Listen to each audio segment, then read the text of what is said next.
know, when I'm out on the trail every once in a while, I like to have a snack.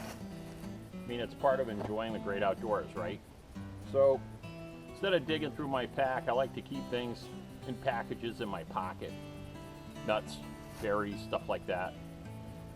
One of my favorites is beef jerky.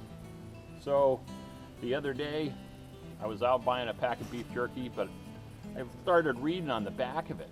I mean, this stuff's got stuff, I don't even know what it is. And, you know, does it have to be that complicated? Well, not anymore, it doesn't. This is homemade. This is particular stuff is venison jerky, but you can make it out of prime cuts of beef, and it's still cheaper than buying it in the store, and you know what's in it, and it tastes better. So coming up next, I'm gonna give you a recipe and show you how to make your own beef jerky in your own home. You're gonna know what's going in it, and there's no special tools, and 99.9% of us already have everything you need right in your own home. So stay tuned on the next episode of Black Squirrel Bushcraft, coming up next.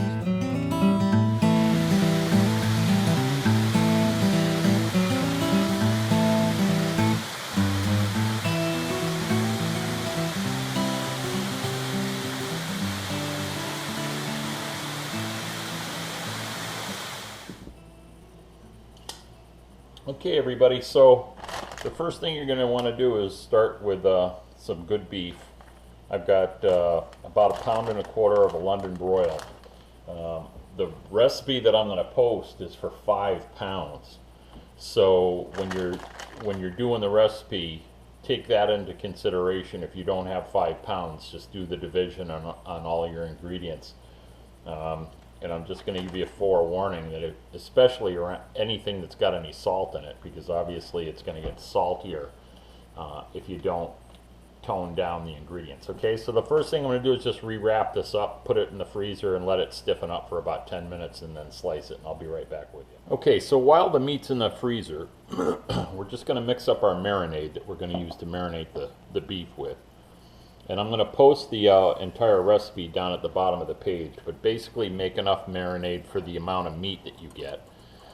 This recipe is for about 5 pounds, but that I'm going to post down at the bottom, but I only have 1.25 pounds, so you just adjust all your measurements accordingly, because the biggest mistake you don't want to make is having it too salty. Alright, so I'm going to start off with a tablespoon of liquid smoke. I use Stubbs, but you can use whatever works for you. A tablespoon of Worcestershire sauce. You can use whatever brand I like, Lea Perrins. My family's been using it for years. You're going to do a tablespoon of A1 sauce, steak sauce, or you could use teriyaki sauce. Okay, you're going to use about 2 tablespoons of honey, and the trick of it is I put it in the microwave and it comes out of the bowl a lot easier, unless you're just taking it directly out of the bottle, whichever. You can do that. And then some garlic powder, about a teaspoon or so, onion powder, and then I have a mixture of smoked chipotle, chili powder, and cayenne pepper, so that's going to go in there. And then we're just going to whisk it all up, and I'll get back to you when we're ready to do our meat. Okay, taking our meat out of the freezer, and you can see there's a little bit of fat on it.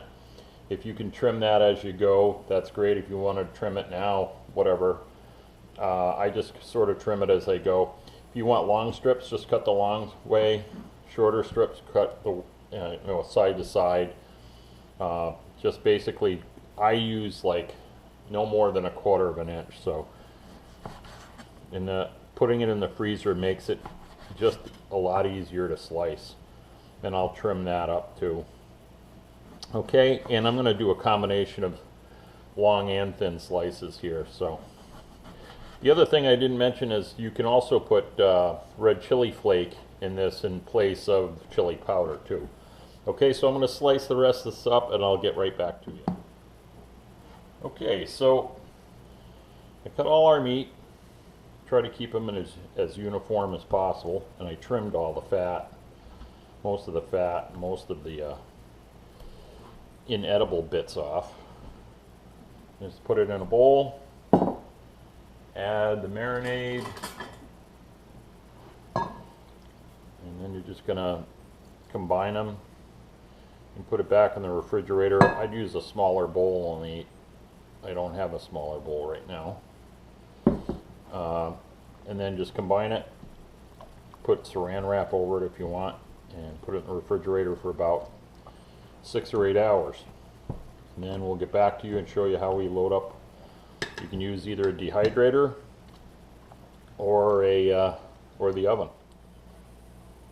Okay, so it's time now to take our marinated beef strips and set them on our drying racks. You can use if you don't have a dehydrator, you can just simply use a cooking sheet and a cooling rack, like a cookie cooling rack. And then you place your strips on here, leaving some space apart. You put it in the oven for about 160 degrees. You can count on blocking out 6 hours if you're going to use an oven, but then check it in the first 2 hours to see the progress, because depending on how thick you cut your meat that's going to determine how fast it gets dehydrated. And what you're looking for is very dry, leathery, but not brittle and crumbly. Okay, but we're not going to use a cooking sheet today. We're going to use a dehydrator today, dehydrator sheet. So we're going to be putting stuff on there in a minute. Okay, so you take your meat, and what I like to do, depending on how thick the marinade is, and this turned out, it pulled a lot of water out of the meat, is I'm just going to put all of this on a colander and let it drain for a few seconds. And while that's happening, we'll get back to you. Okay, be right back. Okay, so we've got our meat all drained. It's pretty well drained anyway. I'm going to put a cloth down. I'm going to put my drying rack on top of it. And the key here is to get everything nice and flat and spaced apart so the air can circulate around it. Okay, and this is not, rocket science, just laying this stuff on here. All right. And then you're going to put it in the dehydrator. Depending on your dehydrator, it might be 155 degrees, it might be up to 165 degrees. But the key here is, again, the time it takes to dehydrate this stuff really falls back on how thick it is. Also, when your meat comes out of the refrigerator, bring it out ahead of time so it has a chance to come up to room temperature. That'll save a little bit of time in the dehydrator. Okay. All right, so I'm going to lay these out, put them in the dehydrator, and when they come out of the dehydrator, we'll see what they look like. All right. Okay, so I started putting them in Ziploc bags. Some of these are done, some are not. This one's done. You can kind of just tell because it's still got too much flexibility in it, but you don't want it crispy. You want it, bendable, but you can kind of tell if there's still some moisture in it. If you're pressing it with your finger and it's bouncing back at you, it's probably got a little too much moisture yet. But you might have to take it out, and take the thinner ones off and then put the others back in for another half an hour or so. Okay, so we're going to look at the other one here. Let's see how the other one is. I had a few bits and pieces I already took off, and this one, obviously, you see the smaller pieces are definitely done. And see how this one's nice and thin. That's perfect. Where this one's probably a little thicker, I'm going to put that back on the other rack. These are done. Alright, so I hope you enjoyed the video and try the recipe. The recipe is going to be posted down in the show notes section. And any comments or suggestions, maybe you want to post a recipe of your own on the comment section, you can do that. Alright, so until next time, we'll see you on another Black Squirrel Bushcraft video. Take care now.